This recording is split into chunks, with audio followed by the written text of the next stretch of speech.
যারা বৈষম্য বিরুদ্ধে আন্দোলনের বিরোধিতা করেছে, বলেছে যে এই সংগ্রামের সাথে আন্দোলনের সাথে আমরা সম্পৃক্ত নাই, তারা যদি আজকে নতুন ভাবে ক্ষমতা দেওয়ার স্বপ্ন দেখে, এদেশের জনগণ সেই স্বপ্ন পূরণ হতে দেবে না। সংস্কারের বিরুদ্ধে সংস্কারের পরেই নির্বাচন হবে। আজকে সংস্কার করতে যারা বাধা সৃষ্টি করেছেন, আমি বলবো দীর্ঘ 16 বছর কোথায় ছিলেন? রাগ ডাক ছেড়েই বলবো, বিএনপি আপনারা কোথায় ছিলেন? প্রতিবার ঈদের কথা বলেছেন, ঈদের পরে আমরা আন্দোলন করব, ঈদের পরে সংগ্রাম করব, ঈদের পরে সেইটা করব। হাজার ঈদ চলে গেছে, আপনারা আন্দোলন করতে পারেন নাই। কিন্তু ছাত্র জনতা আজকে আন্দোলনের ভিত্তিতে যে অর্জন করেছে, সেই অর্জনকে ধ্বংস করার চক্রান্ত করতেছেন।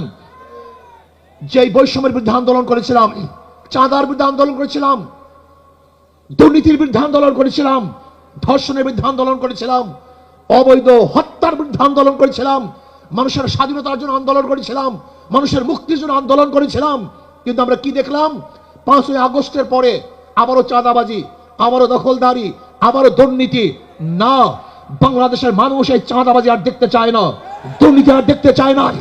যারা 53 বছর পর্যন্ত বাংলাদেশকে 5 বার দুর্নীতি চ্যাম্পিয়ন করেছে, ওই সমস্ত দলকে বাংলাদেশের জনগণ আর ক্ষমতা দেখতে চায় না।